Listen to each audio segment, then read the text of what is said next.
10ನೇ ತರಗತಿ ಸಮಾಜ ವಿಜ್ಞಾನ ಅರ್ಧವಾರ್ಷಿಕ ಪರೀಕ್ಷೆ ಮಾದರಿ ಪ್ರಶ್ನೆ ಪತ್ರಿಕೆ ಉತ್ತರ ಸಹಿತ. ಪ್ರಶ್ನೆಗಳ ವಿಧಗಳು: ಬಹು ಆಯ್ಕೆಯ ಪ್ರಶ್ನೆಗಳು 8, ಅತಿ ಕಿರು ಉತ್ತರದ ಪ್ರಶ್ನೆಗಳು 8, ಕಿರು ಉತ್ತರದ ಪ್ರಶ್ನೆಗಳು 8, ಪ್ರತಿ ಪ್ರಶ್ನೆಗೂ 2 ಅಂಕಗಳು, ಒಟ್ಟು 16 ಅಂಕಗಳು. ದೀರ್ಘ ಉತ್ತರದ ಪ್ರಶ್ನೆಗಳು 9, ಪ್ರತಿ ಪ್ರಶ್ನೆಗೂ 3 ಅಂಕಗಳು, ಒಟ್ಟು 27 ಅಂಕಗಳು. ಅತಿ ದೀರ್ಘ ಉತ್ತರದ ಪ್ರಶ್ನೆಗಳು 4, ಪ್ರತಿ ಪ್ರಶ್ನೆಗೂ 4 ಅಂಕಗಳು, ಒಟ್ಟು 16 ಅಂಕಗಳು. ಹಾಗೂ 1 ನಕಾಶೆಯ ಪ್ರಶ್ನೆ. ಒಟ್ಟು 38 ಪ್ರಶ್ನೆಗಳು, 80 ಅಂಕಗಳು. ಅರ್ಧವಾರ್ಷಿಕ ಪರೀಕ್ಷೆಗೆ ಆಯ್ಕೆ ಮಾಡಲಾದಂತಹ ಅಧ್ಯಾಯಗಳು: ಇತಿಹಾಸ ವಿಭಾಗದ 5 ಅಧ್ಯಾಯಗಳು, ರಾಜ್ಯಶಾಸ್ತ್ರ ವಿಭಾಗದ 3 ಅಧ್ಯಾಯಗಳು, ಸಮಾಜಶಾಸ್ತ್ರದ 2 ಅಧ್ಯಾಯಗಳು, ಭೂಗೋಳದ 6 ಅಧ್ಯಾಯಗಳು, ಅರ್ಥಶಾಸ್ತ್ರದ 2 ಅಧ್ಯಾಯ, ವ್ಯವಹಾರ ಅಧ್ಯಯನದ 2 ಅಧ್ಯಾಯಗಳು. ಮೊದಲನೇ ಮೇನ್: ಕೆಳಗಿನ ಪ್ರಶ್ನೆಗಳಿಗೆ ಅಥವಾ ಅಪೂರ್ಣ ಹೇಳಿಕೆಗಳಿಗೆ 4 ಆಯ್ಕೆಗಳನ್ನು ನೀಡಲಾಗಿದೆ. ಅವುಗಳಲ್ಲಿ ಸೂಕ್ತವಾದ ಉತ್ತರವನ್ನು ಆರಿಸಿ ಕ್ರಮಾಕ್ಷರದೊಂದಿಗೆ ಬರೆಯಿರಿ.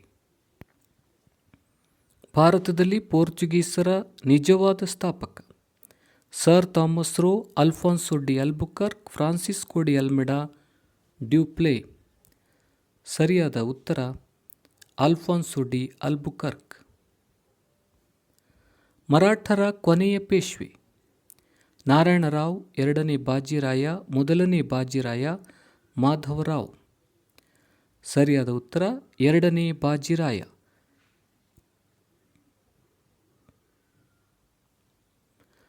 ಮಹಾ ಹಿಮಾಲಯವನ್ನು ಹೀಗೆ ಕರೆಯುವರು: ಹಿಮಾದ್ರಿ, ಸಿವಾಲಿಕ್, ಹೊರ ಹಿಮಾಲಯ, ಹಿಮಾಚಲ.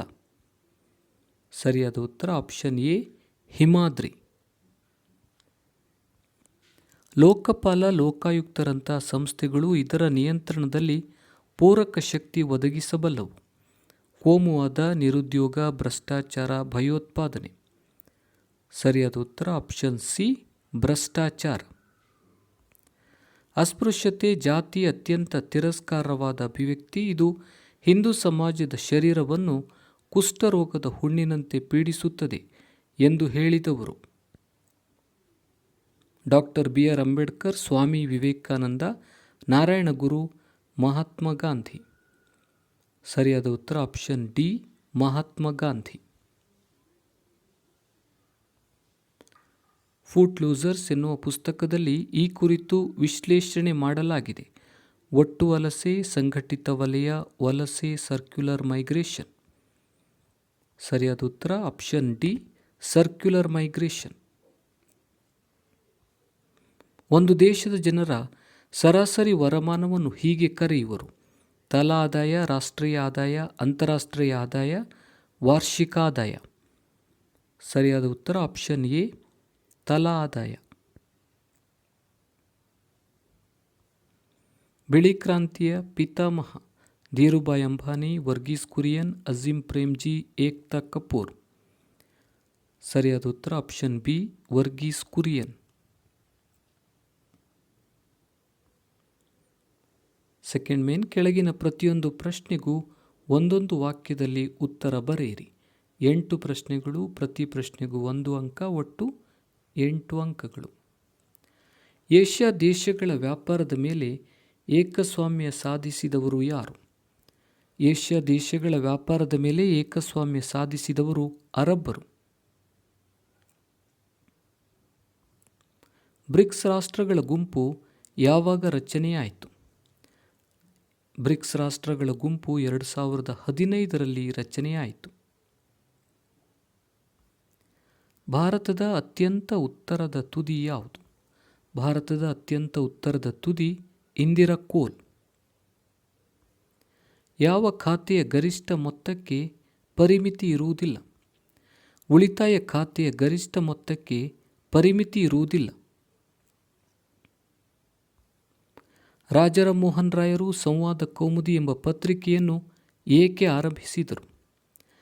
ಪತ್ರಿಕೋದ್ಯಮದ ಮೂಲಕ ಜನರಲ್ಲಿ ವೈಚಾರಿಕತೆಯನ್ನು ಬೆಳೆಸಲು ರಾಜಾರಾಮ್ ಮೋಹನ್ ರಾಯರು ಸಂವಾದ ಕೌಮುದಿ ಎಂಬ ಪತ್ರಿಕೆಯನ್ನು ಆರಂಭಿಸಿದರು. ಭಾರತದ ಸಂವಿಧಾನದ 46ನೇ ವಿಧಿಯ ಮಹತ್ವವೇನು? ಸಂವಿಧಾನದ 46ನೇ ವಿಧಿ ಹಿಂದುಳಿದ ಜನರ ಅದರಲ್ಲೂ ಪರಿಶಿಷ್ಟ ಜಾತಿ ಪಂಗಡಗಳ ಶೈಕ್ಷಣಿಕ ಆಸಕ್ತಿಗಳಿಗೆ ಬೆಂಬಲ ನೀಡಿ ಅಭಿವೃದ್ಧಿಪಡಿಸುವುದು ಸರ್ಕಾರಗಳ ಜವಾಬ್ದಾರಿ ಎಂದು ಹೇಳುತ್ತದೆ. ಕಪ್ಪು ಮಣ್ಣನ್ನು ಕಪ್ಪು ಹತ್ತಿ ಮಣ್ಣು ಎಂದು ಏಕೆ ಕರೆಯುವರು? ಕಪ್ಪು ಮಣ್ಣು ಹತ್ತಿ ಬೇಸಾಯಕ್ಕೆ ಸೂಕ್ತವಾಗಿರುವುದರಿಂದ ಕಪ್ಪು ಹತ್ತಿ ಮಣ್ಣು ಎಂದು ಕರೆಯುವರು. ತಲಾ ವರಮಾನವು ಅಭಿವೃದ್ಧಿಯ ನೈಜ ಮಾಪಕವಲ್ಲ ಏಕೆ? ತಲಾ ವರಮಾನವು ಒಂದು ಬಹು ಜನಪ್ರಿಯ ಮಾನದಂಡವಾಗಿದ್ದರೂ ಅದು ಜನರ ನಡುವಿನ ವರಮಾನ ಹಂಚಿಕೆಯನ್ನು ತೋರಿಸುವುದಿಲ್ಲ. ಅಲ್ಲದೆ ಅದು ಆಹಾರ, ವಸತಿ, ಶಿಕ್ಷಣ, ಆರೋಗ್ಯ ಮತ್ತು ಇತರ ಸಾಮಾಜಿಕ ಅಂಶಗಳ ಲಭ್ಯತೆಯನ್ನು ಪರಿಗಣಿಸುವುದಿಲ್ಲ.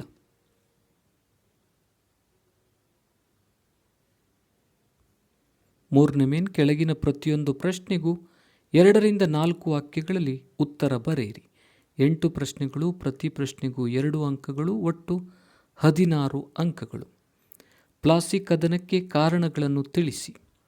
ದಸ್ತಕಗಳ ದುರುಪಯೋಗ, ಅನುಮತಿ ಇಲ್ಲದೆ ಕೋಟೆಯ ದುರಸ್ತಿ, ಕಪ್ಪು ಕೋಣೆ ದುರಂತ.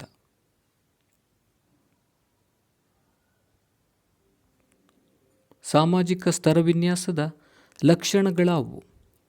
ಸಾಮಾಜಿಕ ಸ್ತರವಿನ್ಯಾಸವು ಸಾಮಾಜಿಕವಾದದ್ದು. ಸಾಮಾಜಿಕ ಸ್ತರವಿನ್ಯಾಸ ಸರ್ವವ್ಯಾಪಕವಾದದ್ದು. ಸ್ತರ ವ್ಯವಸ್ಥೆ ಪುರಾತನವಾದದ್ದು. ಸ್ತರವಿನ್ಯಾಸವು ವಿವಿಧ ರೂಪಗಳಲ್ಲಿದೆ.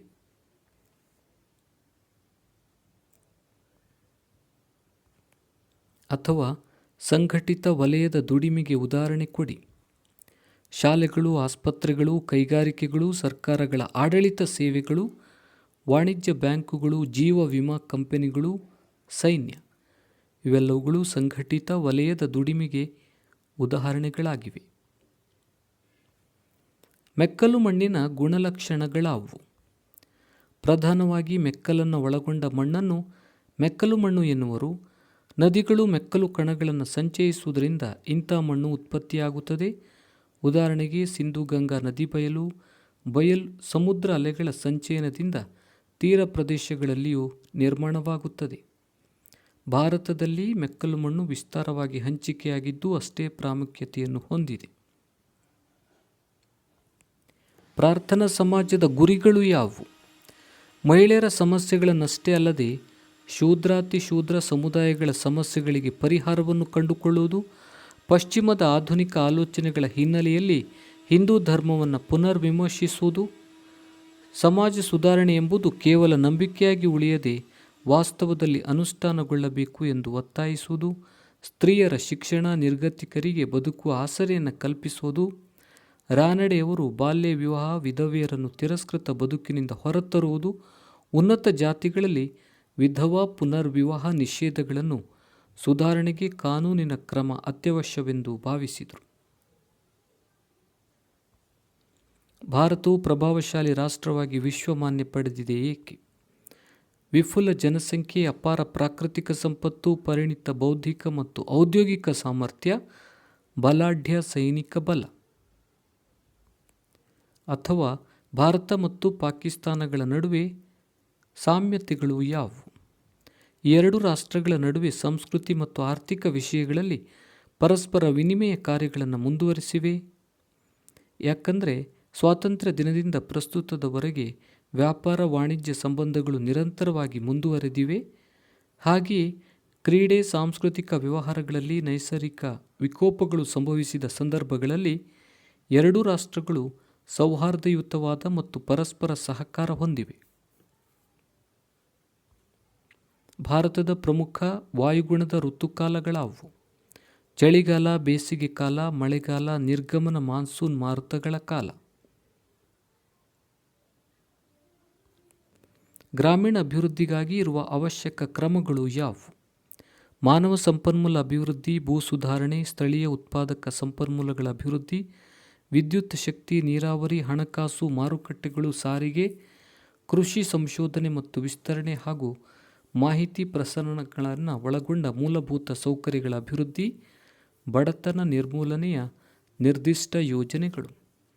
ಇವೆಲ್ಲವುಗಳು ಗ್ರಾಮೀಣ ಅಭಿವೃದ್ಧಿಗಾಗಿ ಇರುವ ಅವಶ್ಯಕ ಕ್ರಮಗಳು. ನಾರಾಯಣ ಮೂರ್ತಿಯವರ ಕುರಿತು ಬರೆಯಿರಿ. 1999ರಲ್ಲಿ ಭಾರತದಲ್ಲಿ ಇನ್ಫೋಸಿಸ್ ತಂತ್ರಜ್ಞಾನ ನಿಗಮವನ್ನು ಪ್ರಾರಂಭಿಸಿದವರಲ್ಲಿ ಒಬ್ಬರಾಗಿದ್ದಾರೆ. ನಾಸ್ಟಾಕ್ನಲ್ಲಿ ನೋಂದಾಯಿತಗೊಂಡ ಭಾರತದ ಪ್ರಪ್ರಥಮ ತಂತ್ರಜ್ಞಾನದ ಸಂಸ್ಥೆಯು ಇನ್ಫೋಸಿಸ್ ಆಗಿದೆ.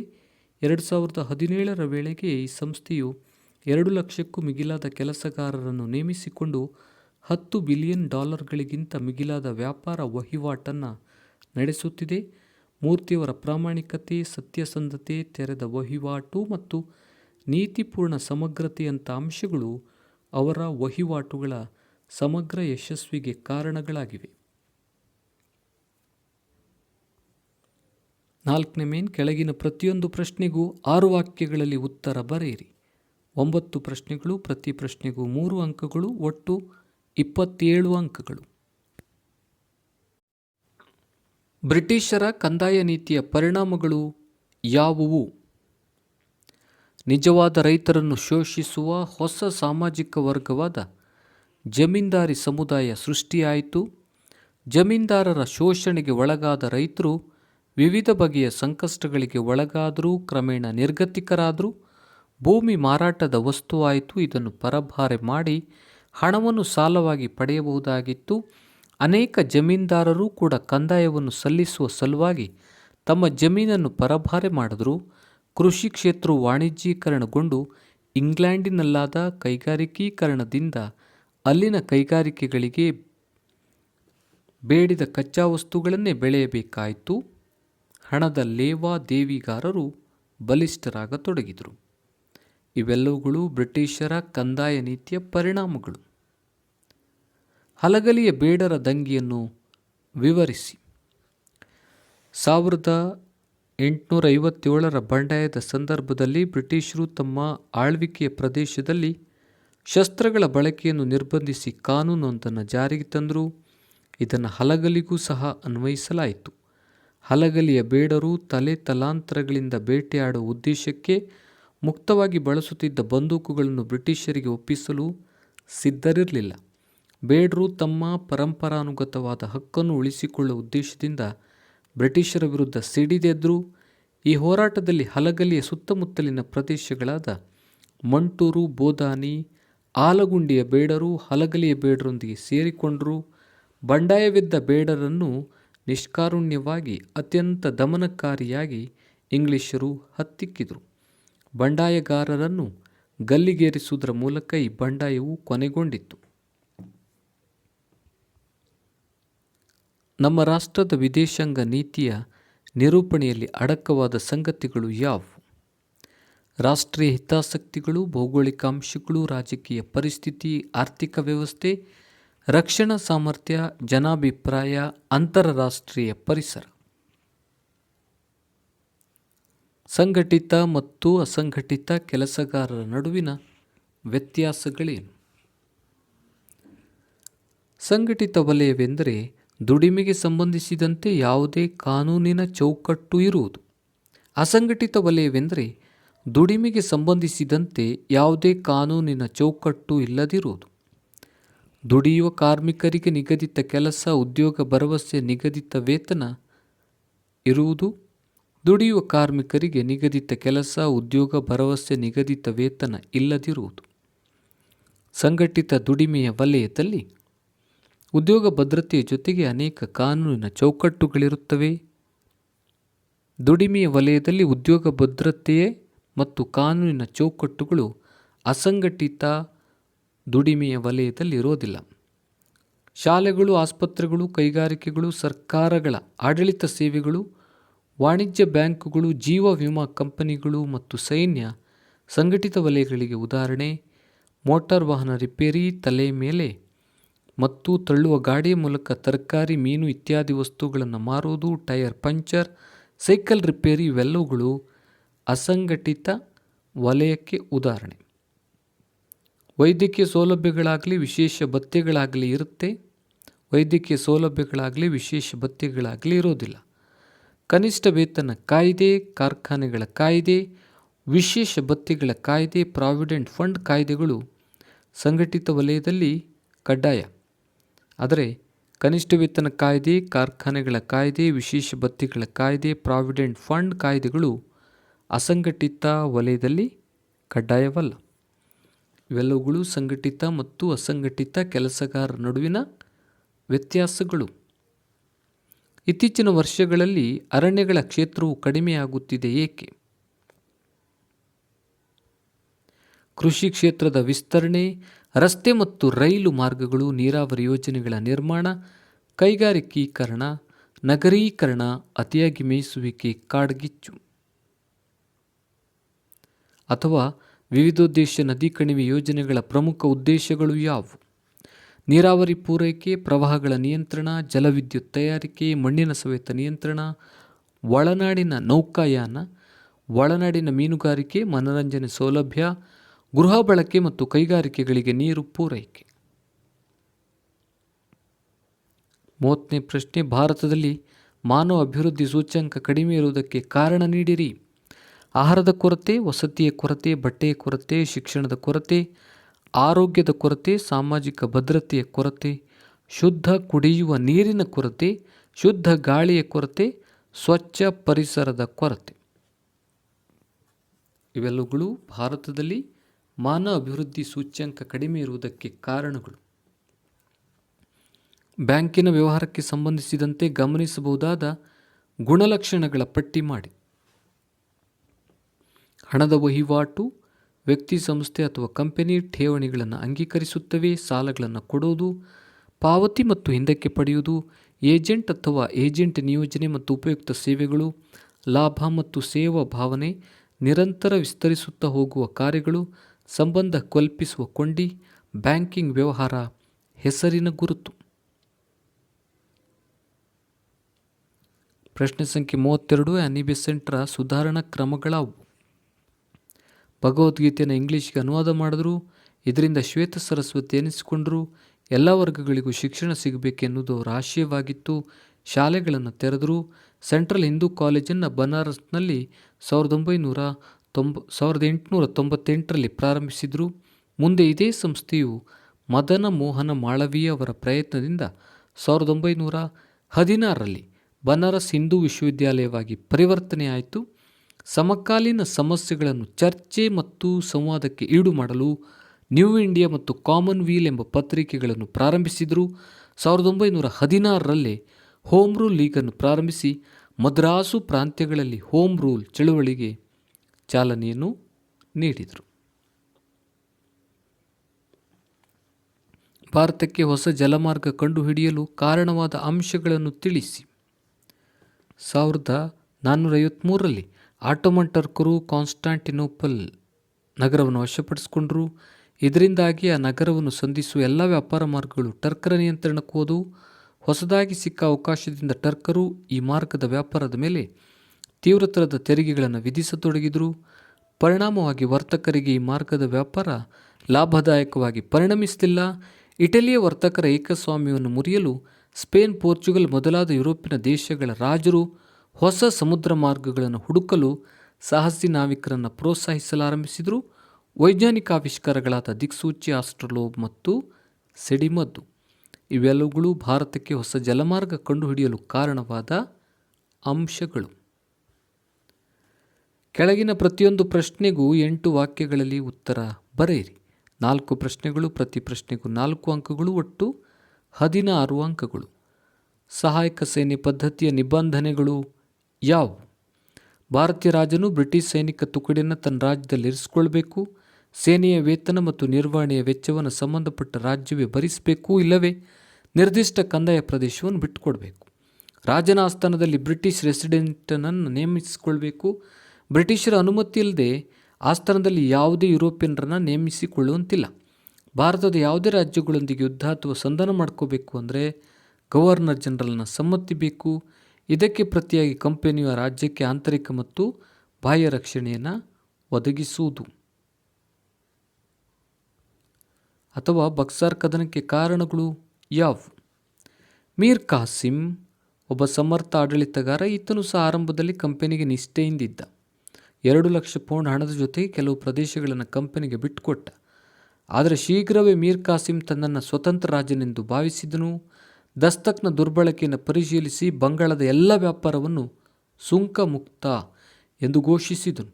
ಇದರಿಂದಾಗಿ ಭಾರತೀಯರು ಸುಂಕವಿಲ್ಲದೆ ವ್ಯಾಪಾರ ನಡೆಸುವ ಮೂಲಕ ಬ್ರಿಟಿಷರೊಡನೆ ನೇರ ಸ್ಪರ್ಧೆಗಿಳಿದರು. ಪರಿಣಾಮ ಬ್ರಿಟಿಷರ ವ್ಯಾಪಾರಕ್ಕೆ ಭಾರಿ ಹೊಡೆತ ಬಿದ್ದಿತು. ಬ್ರಿಟಿಷರಿಗೆ ನವಾಬನನ್ನು ವಿರೋಧಿಸಲು ಇದಿಷ್ಟೇ ಸಾಕಿತ್ತು. ಅವರು ಮೀರ್ ಕಾಸಿಂನನ್ನು ಇಳಿಸಿ ಮತ್ತೆ ಮೀರ್ ಜಾಫರ್ನನ್ನು ನವಾಬನಾಗಿ ಮಾಡಿದರು. ಬ್ರಿಟಿಷರ ಕುಟಿಲತೆಯನ್ನೆಲ್ಲ ಅರಿತಿದ್ದ ಮೀರ್ ಕಾಸಿಮನು ಬ್ರಿಟಿಷರ ವಿರುದ್ಧ ಸಂಘಟನಾತ್ಮಕ ಹೋರಾಟಕ್ಕೆ ಮುಂದಾದನು. ಮಹಿಳೆಯರ ಸ್ಥಾನಮಾನ ಉತ್ತಮಪಡಿಸಲು ಸರ್ಕಾರ ಕೈಗೊಂಡ ಕ್ರಮಗಳು ಯಾವುವು? ಮಹಿಳಾ ಮತ್ತು ಮಕ್ಕಳ ಅಭಿವೃದ್ಧಿ ಇಲಾಖೆಯನ್ನು ಪ್ರಾರಂಭಿಸಿದೆ. ಮಹಿಳಾ ಶಿಕ್ಷಣ, ಬಾಲ್ಯ ವಿವಾಹ ನಿಷೇಧ ಕಾಯ್ದೆ, ವರದಕ್ಷಿಣೆ ನಿಷೇಧ ಕಾಯ್ದೆ ಮುಂತಾದ ಕಾರ್ಯಕ್ರಮಗಳನ್ನು ರೂಪಿಸಿದೆ. ಕರ್ನಾಟಕ ಸರ್ಕಾರವು ಸ್ತ್ರೀ ಶಕ್ತಿ ಎಂಬ ಕಾರ್ಯಕ್ರಮವನ್ನು ರೂಪಿಸಿ ಗ್ರಾಮಾಂತರ ಮಹಿಳೆಯರ ವಿಕಾಸಕ್ಕೆ ಪ್ರಯತ್ನಿಸಿದೆ. ಮಹಿಳೆಯರ ಸ್ವ ಉದ್ಯೋಗಕ್ಕಾಗಿ ಸಾಲ ಸೌಲಭ್ಯ ಮತ್ತು ಸಬ್ಸಿಡಿ ನೀಡುವಂಥ ಕಾರ್ಯಕ್ರಮಗಳು, ಮಹಿಳಾ ಮಂಡಲಗಳು, ಸ್ತ್ರೀ ಶಕ್ತಿ ಸಂಘಗಳು, ಸ್ವಸಹಾಯ ಸಂಘಗಳು, ಮಹಿಳಾ ಸಹಕಾರಿ ಸಂಘಗಳು ಸ್ತ್ರೀಯರ ಸರ್ವತೋಮುಖ ಅಭಿವೃದ್ಧಿಗೆ ಪೂರಕವಾಗಿ ಕಾರ್ಯನಿರ್ವಹಿಸುತ್ತಿವೆ. ರಾಜ್ಯ ಮತ್ತು ರಾಷ್ಟ್ರ ಮಟ್ಟದಲ್ಲಿ ಮಹಿಳಾ ಆಯೋಗಗಳನ್ನು ರಚಿಸಿದ್ದು ಮಹಿಳೆಯರ ದೂರು ದುಮ್ಮಾನಗಳನ್ನು ಇದು ಪರಿಶೀಲಿಸಿ ನ್ಯಾಯ ಒದಗಿಸಿಕೊಡುತ್ತಿದೆ. ಶಾಸಕಾಂಗ ಮತ್ತು ಸಂಸತ್ತಿನಲ್ಲಿ ರಾಜಕೀಯದಲ್ಲಿ ಮಹಿಳಾ ಮೀಸಲಾತಿ ನೀಡುವಂಥ ಪ್ರಯತ್ನ ನಡೀತಾ ಇದೆ. ಸ್ಥಳೀಯ ಆಡಳಿತ ಸಂಸ್ಥೆಗಳಲ್ಲಿ ಮಹಿಳಾ ಮೀಸಲಾತಿಯನ್ನು ನೀಡಲಾಗಿದೆ. ಸರ್ಕಾರಿ ಉದ್ಯೋಗಗಳಲ್ಲೂ ಕೂಡ ಮಹಿಳೆಯರಿಗೆ ನಿಗದಿತ ಪ್ರಮಾಣದ ಮೀಸಲಾತಿಯನ್ನು ನೀಡಲಾಗುತ್ತಿದೆ. ಅರಣ್ಯ ಸಂರಕ್ಷಣಾ ಕ್ರಮಗಳನ್ನು ತಿಳಿಸಿ. ಅರಣ್ಯ ನಾಶ ನಿಯಂತ್ರಣ, ಮಿತಿಮೀರಿ ಮೇಯಿಸುವುದನ್ನು ತಡೆಗಟ್ಟುವುದು, ಕಾಡ್ಗಿಚ್ಚು ನಿಯಂತ್ರಣ, ಅರಣ್ಯ ಅತಿಕ್ರಮಣದ ತಡೆ, ಅರಣ್ಯಗಳಲ್ಲಿ ಕೀಟ ಮತ್ತು ರೋಗಗಳ ನಿಯಂತ್ರಣ, ಮರಗಳ ಕಳ್ಳಸಾಗಾಣಿಕೆ ತಡೆ, ವೈಜ್ಞಾನಿಕವಾಗಿ ಮರಗಳನ್ನು ಕಡಿಯುವುದು, ಅರಣ್ಯ ನಾಶ ನಿಯಂತ್ರಣ ಕಾಯ್ದೆಯನ್ನು ಜಾರಿಗೆ ತರುವುದು, ಅರಣ್ಯ ಬೆಳೆಸಲು ಪ್ರೋತ್ಸಾಹ ನೀಡೋದು, ಅರಣ್ಯಗಳ ಪ್ರಾಮುಖ್ಯತೆ ಬಗ್ಗೆ ಜನರಲ್ಲಿ ಅರಿವನ್ನು ಉಂಟು ಮಾಡುವುದು. ಇವೆಲ್ಲವುಗಳು ಅರಣ್ಯ ಸಂರಕ್ಷಣಾ ಕ್ರಮಗಳು. ಸಂಗೊಳ್ಳಿ ರಾಯಣ್ಣನು ಸ್ವಾತಂತ್ರ್ಯ ಹೋರಾಟದಲ್ಲಿ ಹೋರಾಡಿದ ಕ್ರಮವನ್ನು ವಿವರಿಸಿ. ಕಿತ್ತೂರಿನ ಸ್ವಾತಂತ್ರ್ಯಕ್ಕಾಗಿ ಹೋರಾಡುವುದು ತನ್ನ ಆದ್ಯ ಕರ್ತವ್ಯ ಎಂದು ಭಾವಿಸಿದ್ದನು. ರಾಯಣ್ಣ ಕಿತ್ತೂರಿನ ಯುದ್ಧದಲ್ಲಿ ಚೆನ್ನಮ್ಮನ ಜೊತೆಯಲ್ಲಿ ಬ್ರಿಟಿಷರ ವಿರುದ್ಧ ಹೋರಾಡಿದ್ದನು. ಯುದ್ಧದಲ್ಲಿ ಸೆರೆಯಾಳಾಗಿ ಬಂಧಿಸಲ್ಪಟ್ಟು ತರುವಾಯ ಬಿಡುಗಡೆಗೊಂಡನು. ಭೌಗೋಳಿಕವಾಗಿ ಆಯಕಟ್ಟಿನ ಸ್ಥಳಗಳಲ್ಲಿ ಗುಪ್ತ ಸಭೆಗಳನ್ನು ನಡೆಸುವ ಮೂಲಕ ತನ್ನ ಮುಂದಿನ ಯೋಜನೆಗಳನ್ನು ರೂಪಿಸಿಕೊಂಡನು. ತಕ್ಷಣದ ಅವನ ಉದ್ದೇಶಗಳು ಯಾವುವೆಂದರೆ ಬ್ರಿಟಿಷರ ಆಡಳಿತ ಯಂತ್ರದ ಪ್ರಮುಖ ಅಂಗವಾಗಿದ್ದ ತಾಲೂಕು ಕಚೇರಿಗಳು ಮತ್ತು ಖಜಾನೆಗಳನ್ನು ಲೂಟಿ ಮಾಡೋದು. ಬ್ರಿಟಿಷರ ಸೈನ್ಯಕ್ಕೆ ಸಹಾಯವನ್ನು ನೀಡುತ್ತಿದ್ದ ಹಳ್ಳಿಗರು ಅವನ ಆಕ್ರೋಶಕ್ಕೆ ತುತ್ತಾದರು. ಬ್ರಿಟಿಷರು ಕಿತ್ತೂರಿನ ಚೆನ್ನಮ್ಮಳನ್ನು ವಿರೋಧಿಸುತ್ತಿದ್ದ ದೇಸಾಯಿಗಳನ್ನು ಪ್ರಚೋದಿಸಿದರು. ಅಮಲ್ದಾರನಾಗಿದ್ದ ಕೃಷ್ಣರಾಯ ಎಂಬುವವನು ಈ ಸಂಚಿಗೆ ಕೈಜೋಡಿಸಿದನು. ಸಂಚಿಗೆ ಬಲಿಯಾದ ರಾಯಣ್ಣನನ್ನು ಇಂಗ್ಲಿಷ್ ಸೈನ್ಯ ಬಂಧಿಸಿ ಧಾರವಾಡಕ್ಕೆ ತಂದಿತ್ತು. ಆತನ ಬಂಧನ ನಂತರ ಆತನ ಸೈನಿಕರು ಶರಣಾದರು. ಮುಖ್ಯ ಅಪರಾಧಿ ಎಂದು ಘೋಷಿಸಿ 1831ರಲ್ಲಿ ನಂದಗಡದಲ್ಲಿ ಸಂಗೊಳ್ಳಿ ರಾಯಣ್ಣನನ್ನು ಗಲ್ಲಿಗೇರಿಸಲಾಯಿತು. ಭಾರತದ ನಕ್ಷೆಯನ್ನು ಬರೆದು ಅದರಲ್ಲಿ ಈ ಕೆಳಗಿನವುಗಳನ್ನು ಗುರುತಿಸಿ. 1+4 ಒಟ್ಟು 5 ಅಂಕಗಳು. ಕರ್ಕಾಟಕ ಸಂಕ್ರಾಂತಿ ವೃತ್ತ, ಇಂದಿರಾ ಪಾಯಿಂಟ್, ನರ್ಮದಾ ನದಿ, ಹಿರಾಕೂಟ್. ಮೊದಲನೇದು ಎ ಕರ್ಕಾಟಕ ಸಂಕ್ರಾಂತಿ ವೃತ್ತ, B Indira point, C Narmada ನದಿ, ಡಿ ಹಿರಾಕೂಟ್.